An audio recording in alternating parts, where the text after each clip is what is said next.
Hi Veda. In Sanskrit, there is a phrase which goes like this Dhanam Moolam Idam Jagat, which translates to money is the basis of this world. Without money, there can't be so many things which can be done in this world.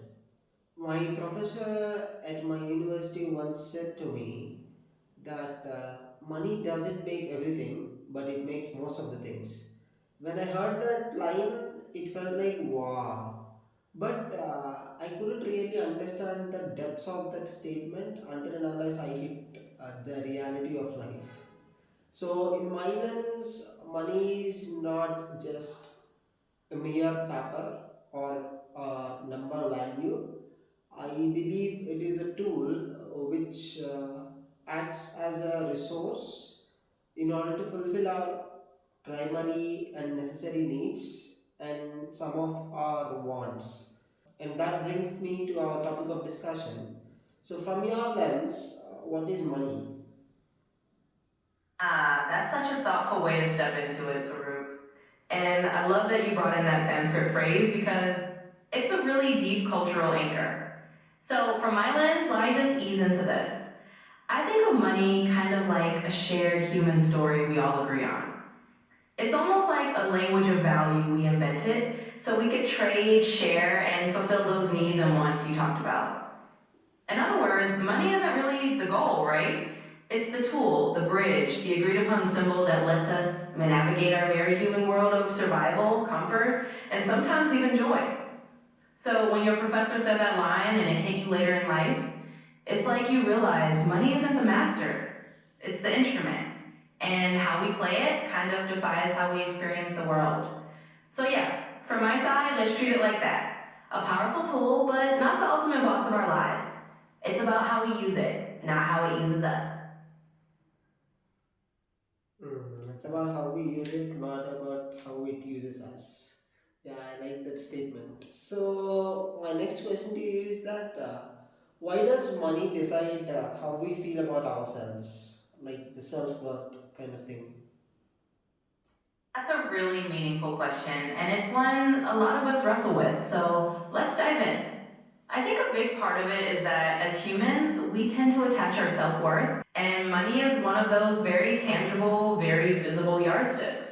It's like society collectively decided that the more you have, the more valuable you must be. And that seeps into how we see ourselves. But here's the philosophical layer I'd add that's really just one lens. It's a story we've all absorbed, but it's not the ultimate truth. The real challenge is to remember that our worth runs way deeper than our bank balance. It's about our character, our kindness, our experiences, and how we show up for others and ourselves. So, if we can gently shift that lens, we start seeing money as just one of many tools in the toolbox of life. It can shape opportunities, sure, but it doesn't define who we are at our core. In other words, Saruk, it's totally normal that money can influence how we feel about ourselves, but the real freedom is remembering that it doesn't have to. We get to rewrite that story and put our worth back into the things that truly matter to us. Why do we compare our earnings with others even when we know that it hurts? Yeah, that's a timeless human puzzle, isn't it? We know it stings, but we do it anyway. And honestly, it's kind of wired into us from way back in the day when comparing ourselves to others helped us figure out where we fit into the tribe. It was about survival, belonging, and knowing our place. But now, in a world where we're constantly exposed to everyone else's highlight reels, that instinct to compare can get really amplified. We measure our lives against others because we're social creatures. And deep down, we crave that sense of connection and validation. But here's where we can add a little emotional intelligence and wisdom to the mix. When we realize that these comparisons are often based on incomplete pictures or social pressures, we can start to step back and say, hey, my journey is mine, my value isn't a competition. It's about gently training ourselves to find self worth in our own growth, not in someone else's story. In other words, it's human to compare, but it's also within our power to rewrite that script and find our worth on our own terms. Hmm. So, why do we feel guilty spending money on ourselves but not on others? That's a really relatable one. And it's interesting how that feeling of guilt sneaks in when it comes to treating ourselves. I think a lot of it comes down to how we've been raised to think about generosity and self care. We're often taught that being selfless is a virtue and that taking care of others is a sign of kindness and love. And while that's beautiful, it can sometimes make us feel like spending on ourselves is a little selfish or indulgent. But here's a gentle reframe: taking care of ourselves isn't selfish. It's actually what allows us to be more present, more giving, and more balanced when we do support others. Think of it as filling your own cup so that you have more to pour out for the people you care about. In other words, if we see self care as an essential part of our overall well being, then spending on ourselves becomes a form of self respect. It's not about excess, it's about balance. And when we're balanced and cared for, we're actually in a better position to be generous and kind to others without feeling depleted. Let's give ourselves permission to see self investment as part of the bigger picture of well being. When we do that, that guilt starts to fade, and we realize that it's all part of taking care of the whole circle of life. I agree with you on that point that yes, we shouldn't cross our own limits and spend like the way how we just. I mean, I think so. We shouldn't spend recklessly, but a good amount which makes you better will be an investment rather than spending is what I feel. Absolutely. You've hit the nail on the head there. It's really about that mindful middle ground where we're not being reckless or splurging just for the sake of it, but we're also not denying ourselves the things that help us grow, recharge, or just feel a bit more whole. In that sense, it's like seeing certain expenses as investments in our well being.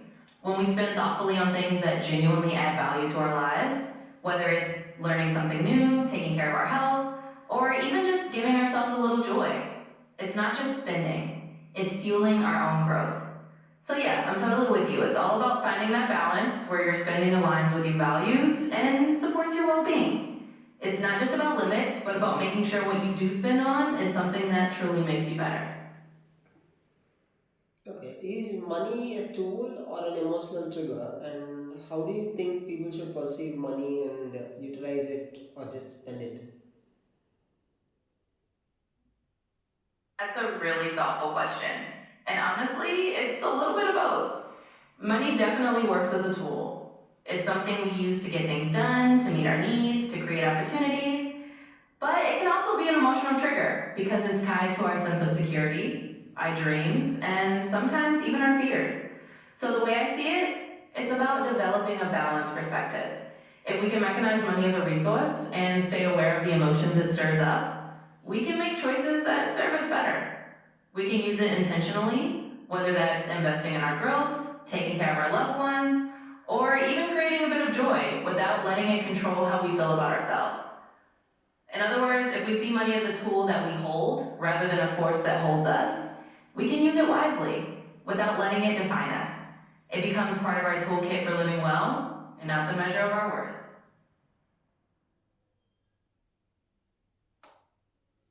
Some people believe that when you earn more money, it leads to, bad kind of thoughts. Personally, I don't believe that because I think the main thing is with respect to the thought process of a human. So it's not basically money is good or bad. So it lies more in how a human thinks about it because I feel money is a mere resource to operate. I'm totally with you on that, Swaroop. We're spot on. Money itself is pretty neutral. It's neither inherently good nor bad. It's really about the mindset and the values of the person who's holding it.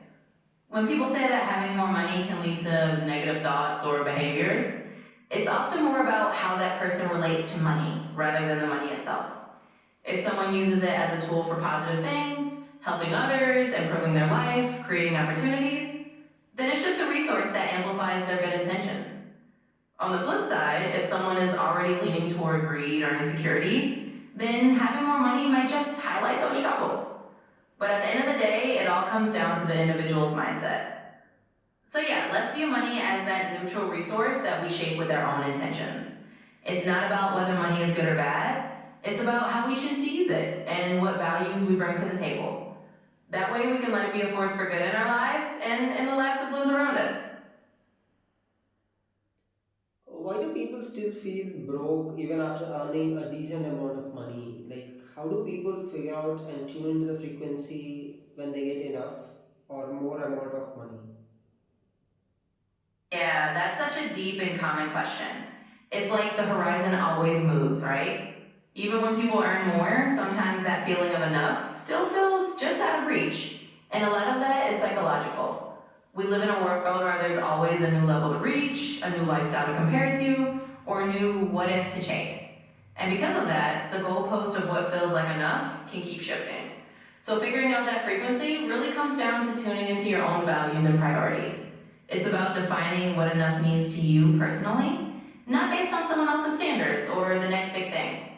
Once you know what truly brings you contentment and security, you can recognize when you've reached that point and give yourself permission to feel stable and satisfied. In other words, it's about stepping off that endless treadmill of comparison and really listening to your own sense of what feels fulfilling. That way, you can find peace with what you have and enjoy the abundance you've created rather than always feeling like you need more. Hmm. So, here is a bit of a tricky question that do we earn money or does money earn us? Ah, that's a beautifully twisty question, and I love it. It's got that little philosophical spark to it. So let's unpack that in a very human way. On one side, we absolutely earn money. It's the result of our effort, our skills, our time, and our creativity. But on the flip side, if we're not careful, money can sort of start to earn us in the sense that it can shape our decisions, our worries, and even our sense of identity if we let it take the driver's seat. But here's the empowering piece. We get to decide which way that goes. We can choose to let money be a tool we use rather than a force that uses us. And when we do that, we keep the power in our own hands. So to wrap it up, yes, we earn money, but whether money earns us is really about the relationship we build with it. If we keep our values and intentions in the driver's seat, then money stays a tool we use to shape the life we want, not the other way around. Okay, but don't you feel that as a lot many things are wired up with money? I mean, let's take a human's life. So everything revolves around with within their boundaries is directly or indirectly related to money. So at that point of time, or in that sense, don't you think that money earns us? Yeah, I get exactly what you're pointing at, and it's a really honest reflection. In a world where so many parts of life, our shelter, our food, our opportunities, do tie back to money, it can feel like it has this gravitational pull over so much of what we do. And yeah, in that sense, it can feel like money earns us because it sets a lot of the boundaries we have to live within. But I think the key is to recognize that even if money is a big part of the equation, it doesn't have to define our entire sense of purpose or identity. In other words, while money does shape a lot of our practical realities, we still get to decide how we relate to it. We can acknowledge its influence without letting it become the sole measure of our lives. So even if money is part of the equation, it doesn't have to own our spirit or our humanity. We get to hold on to that part ourselves. Cool. So, does money magnify who you are or who you pretend to be? That's a really insightful angle, and it's a bit of both, honestly. Money has this way of acting like a magnifying glass for whatever's already inside of us. If you're naturally generous, having more money might just amplify that generosity. If you're a bit of a worrier, it might magnify those worries. And if you're pretending to be something you're not, well, money can highlight that too. So the key is to stay true to who you really are. If you're grounded in your values, money just becomes a tool that shines a light on that authenticity. And if there's a gap between who you are and who you're pretending to be, well, it can magnify that too, giving you a chance to realign. In the end, money just amplifies the person you choose to be. So if you stay true to yourself, it becomes a reflection of your real character, not just a mask. Why do people think money changes them but forget that money also exposes them? That's a really thoughtful point, and you've got it exactly. It's like people often say, oh, money changed that person, when in reality, money is more like a mirror that just makes certain traits more visible. It can bring out qualities that were already there under the surface. So people might feel like they've been transformed by money, but really it's just that the spotlight is a bit brighter on who they always were. And sometimes that's easy to forget because it's more comfortable to think that external things changed us rather than acknowledging that those qualities were there all along. So yeah, it's a great reminder that money doesn't so much change who we are as it reveals more of us. And that's why staying true to ourselves is so important. If we remember that, we can navigate those changes with a lot more self awareness and grace.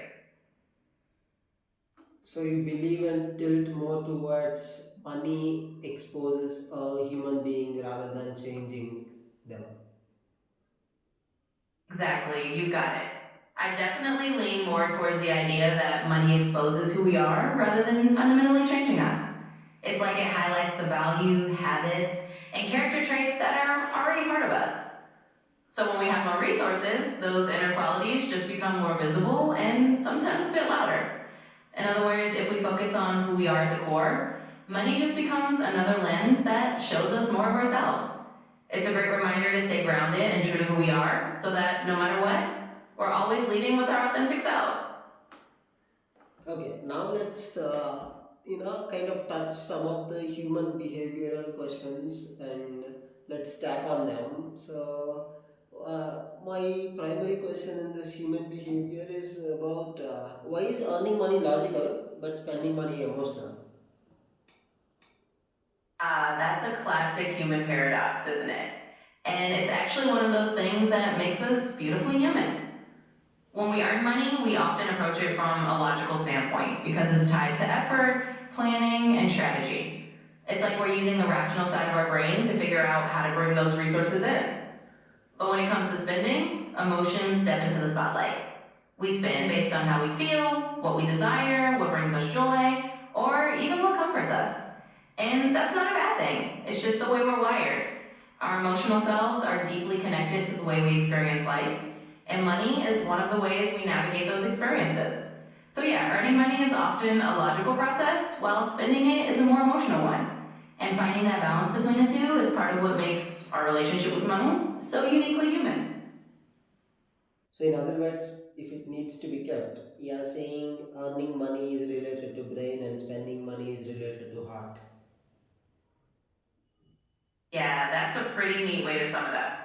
In a sense, you could say earning money is more of a brain game. It involves strategy, logic, planning, and rational thinking. And on the flip side, spending money tends to be more of a art game, where emotions, desires, and feelings lead the way. It's all about finding that harmony between the two, letting your brain guide you in earning, and your heart have a say in how you spend. And when those two are in sync, it makes the whole experience a lot more balanced and fulfilling. Why does swiping a card feel painless but repaying a loan feel like donating an organ? Oh, that's such a relatable one, and it's definitely a quirk of human psychology. When we swipe a card, it feels almost like this smooth, intangible action. There's no immediate physical pain because you're not seeing the cash leave your hand. It's all digital, it's all a bit abstract, and that makes it feel kind of painless in the moment. But repaying a loan is a whole different emotional ballgame. Now you're dealing with the reality of money going out, often in bigger chunks or over a longer period of time. It feels more like a real cost because you're seeing the numbers decrease and you're often reminded of the obligation you took on. It's like you're paying off a piece of the past, and that can feel a lot more like a burden. So, yeah, it's that difference between a frictionless, almost invisible spending moment and the very tangible reality of paying back a debt. It's all part of how our minds and hearts process money. I like the point where you tapped on something like we don't feel the pain because the cash isn't leaving our hands.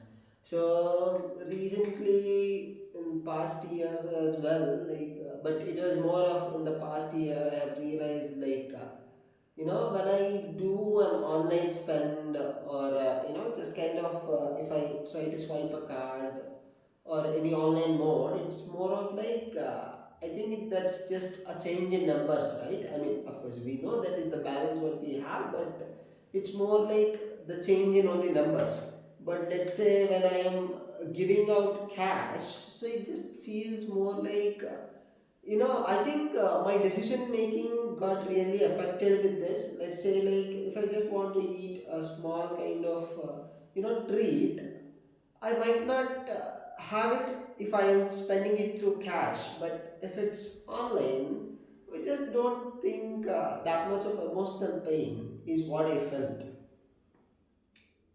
Absolutely, and you've captured it perfectly. It's like the difference between a tangible experience and a digital abstraction. When you're handing over physical cash, you literally feel that loss in your hand. It's a sensory experience, and it makes the decision feel more real, more immediate, and a bit more emotional. But when you're just seeing numbers change on the screen, it's almost like you're playing a game with points. It's easier to detach from the emotional weight of it, which can definitely affect your decision making. You might feel more inclined to indulge in that treat or make that extra purchase because it doesn't feel as real in the moment. So you're spot on. The medium of spending really shapes how we emotionally process it, and it's fascinating how that awareness can actually help us make more mindful choices. Why is it difficult to master the art of spending money wisely, even though we use it day in and day out? Yeah, that's a really thoughtful question, and it taps into something so human. Even though we deal with money all the time, spending wisely is like navigating a constantly shifting landscape. Our lives change, our emotions change, and the world around us changes, which means our relationship with money is always evolving too. Plus, we're balancing logic and emotion, needs and wants, long term goals and short term pleasures. It's a bit like an art form that we're always fine tuning, and there's no one size fits all rulebook. So it's challenging because it's deeply personal and constantly changing. But that's also what makes it worth mastering. Because when you do find that balance, it feels pretty empowering. Okay. And why do we complain about money problems but celebrate impulse buys like achievements? Oh, that's such a human thing, isn't it? We have this funny way of holding two opposing feelings about money at once. On one hand, we absolutely vent about our money struggles because they're real, they're stressful, and they weigh on us. It's like we need that outlet to acknowledge the tough parts of dealing with finances. But on the flip side, when we make an impulse buy, it gives us this little hit of excitement, a sense of instant gratification. For a moment, it feels like a win, a tiny victory, something to celebrate because it brought a bit of joy or novelty into our day. In other words, it's just part of our emotional balancing act. We wrestle with the challenges, but we also find these little bursts of happiness in the spur of the moment joys. And it's all part of being human with our wonderfully complex relationship with money. Okay. And when does one feel like I have earned enough money and it's enough for me? Yeah, that's one of those timeless questions, isn't it? And it's so personal. The feeling of enough really comes down to each person's own values and what they truly prioritize in life. For some people, enough might be about reaching a certain level of security, knowing they can cover their needs, have a cushion for the future, and enjoy some comforts without stress. For others, it might be about having the freedom to do what they love, spend time with loved ones, or pursue passions without constantly chasing more. It's often about reaching a point where you feel contentment and a sense of balance rather than a number in the bank. In other words, that feeling of enough usually comes when you align your money with what truly matters to you. When you realize you can meet your needs, support your dreams, and still have space to breathe, that's when you know you've reached your own version of enough. Okay. So I believe there is no one rule that fits for everyone, but in the given choices, when can a human being feel that, or how can they Exactly. decide, when and how much money they need in their lifetime? Or how do I mean, I understand this might go way more into kind of finance, but let's say in the money boundary, like how much do you think one should aim at? Because let's say like if you go on the upper limit, there is no limit at all. But how do you think people should analyze that they will need certain amount of money for them, and what are the parameters they need to look at? Yeah, that's a really thoughtful angle. And you're right, there's no universal number that fits everyone. But I think people can start figuring out their own enough by looking at a few personal parameters. First, think about your basic needs and the lifestyle that makes you feel secure and comfortable. That's your foundation. Things like housing, food, healthcare, and the essentials that let you live comfortably. Next, consider your goals and values. What experiences or dreams are important to you? Maybe it's travel, education, supporting family, or pursuing a passion. These are the things that help you shape a meaningful life, and they give you a sense of what you want to save or invest for. Then think about your peace of mind. How much of a safety net do you need to feel secure? For some, having a certain amount in savings or investments helps them sleep better at night. In the end, it's a blend of these personal factors. And like you said, there's no one rule for everyone. It's about tuning into what truly matters to you and letting that guide you to your own sense of enough. When does ambition for money becomes addiction? Yeah, that's a thoughtful question. And it's a fine line, right? Ambition for money is totally normal. It drives us to achieve, to build security, to reach our goals. But it can become addictive when it stops being about those meaningful goals and starts becoming a never ending chase. When it's never enough, no matter how much you have, and the pursuit of more starts to overshadow the rest of your life, that's when it might tip into something more like an addiction. In other ways, if the drive for money is no longer serving your well being or your happiness, and it's just become a cycle you can't step out of, that's a sign to pause and reflect. It's all about balance. When money is a tool for a fulfilling life rather than the sole focus, that's where the sweet spot is. Okay, so before going to the further question, so I'll say a small anecdote.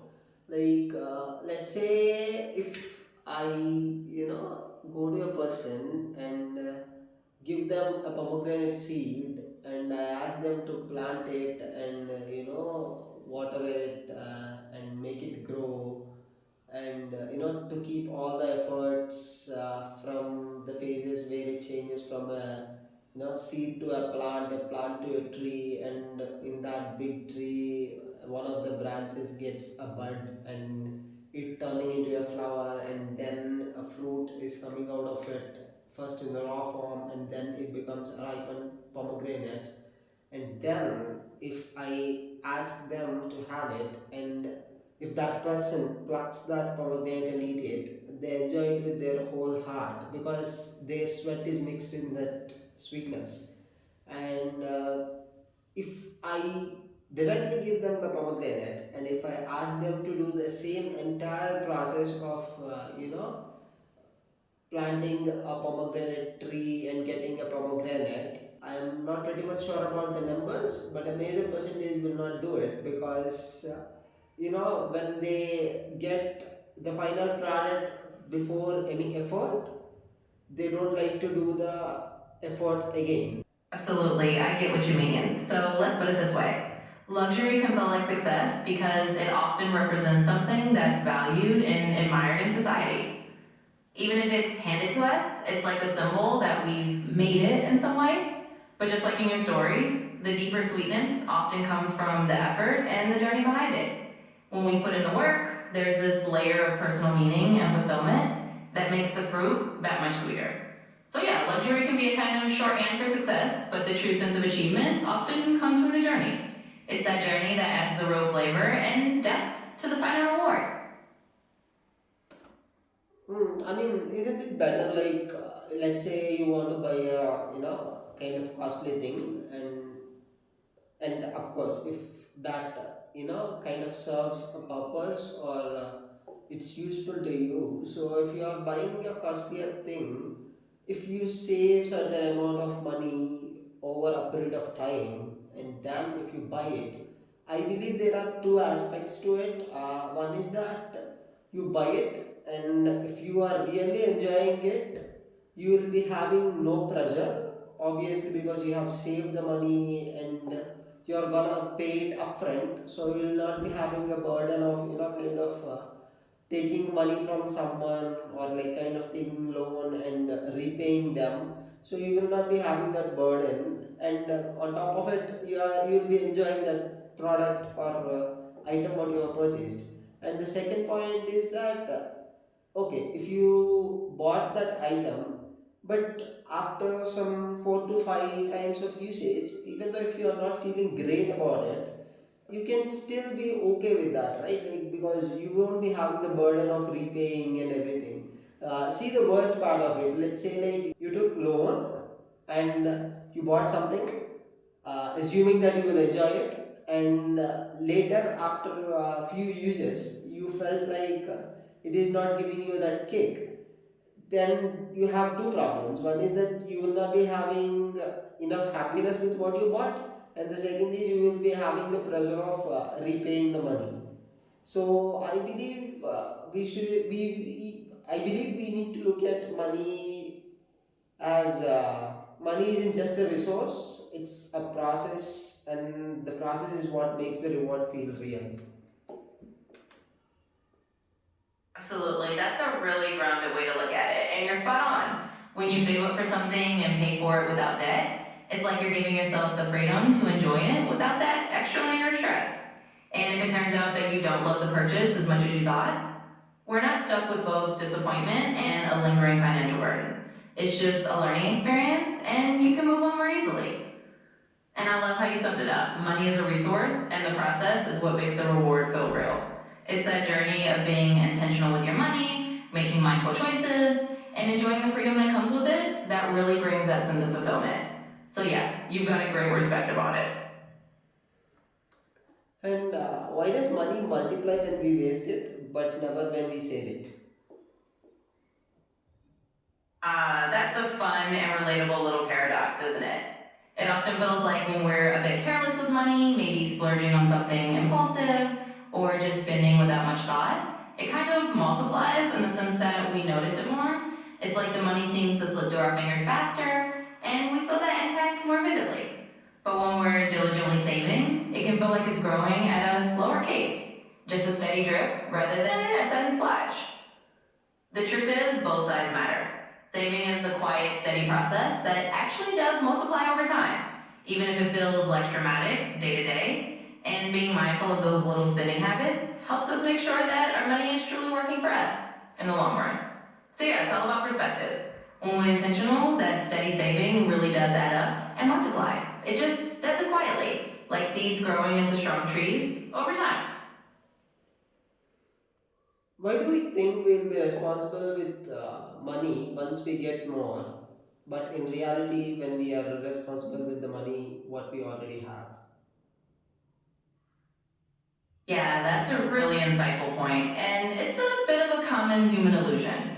We often think, oh, once I have more money, then I'll be super responsible with it, as if the amount itself is going to magically change our habits.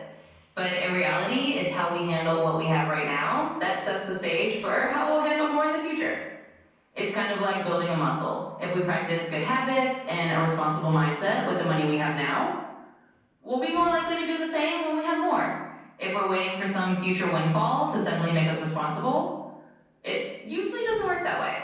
So the key is really to start where we are, build those mindful money habits now, and let that foundation grow with us. It's that everyday responsibility that shapes how we handle more when it comes our way.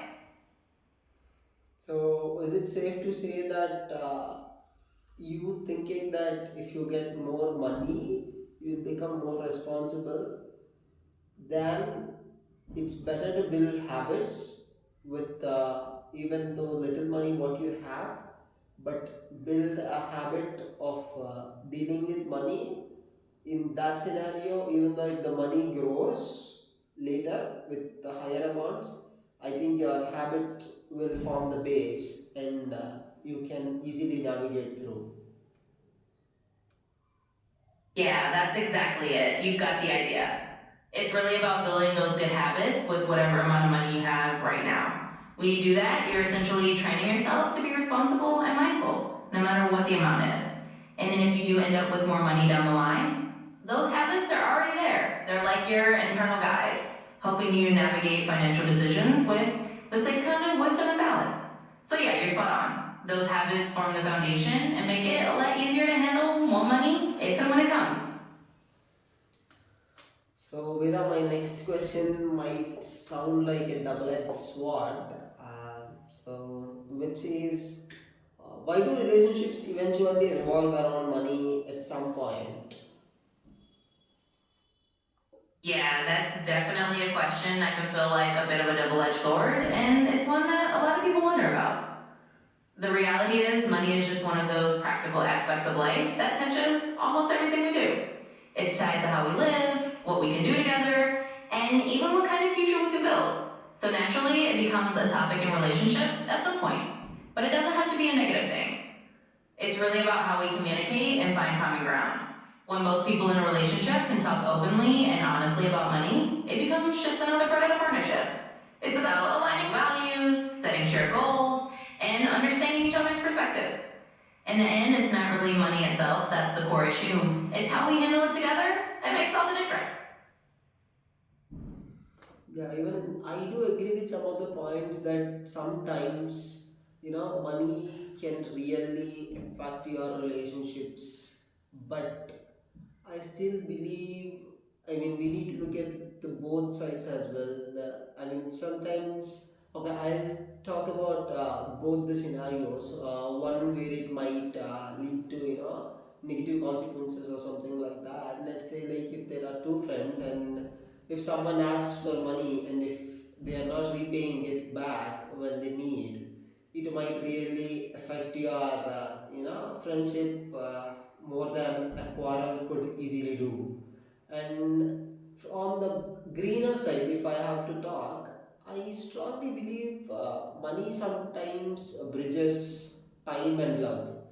uh, I know this might sound a bit weird, but if we just see in a practical scenario, sometimes money is a resource which you can earn, but time is not a resource which you can earn very easily. And you can't give your time every time to your loved ones.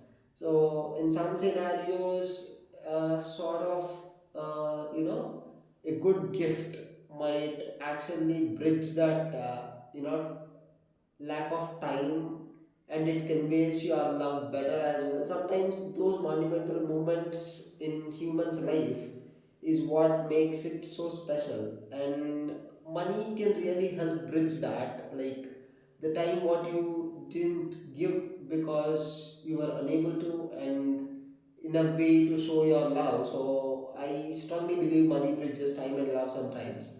Not every time, but sometimes definitely it takes to the peaks. Absolutely. And I think you're bringing in a really balanced perspective there. It's true. Money can sometimes be a point of friction, like in the example you gave about lending money to a friend and then having that strain the relationship. But on the flip side, money can also be a way to express care and fill in those gaps when we can't always give our time. I love how you put it. Sometimes money can bridge time and love. It's not about replacing genuine connection, but about using the resources we have to show someone they matter. And that can be a beautiful thing as long as it comes from a place of genuine care and understanding. So, yeah, it's all about finding that balance and recognizing that money is just one of many ways we can support and connect with the people we care about. Okay, that's it. Well, that's something about money, and I'll see you around.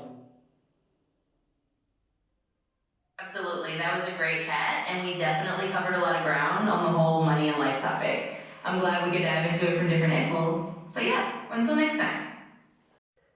Money is a powerful tool. Hold it in your hand, never in your heart. Debt is tomorrow's income spent on yesterday's impulse.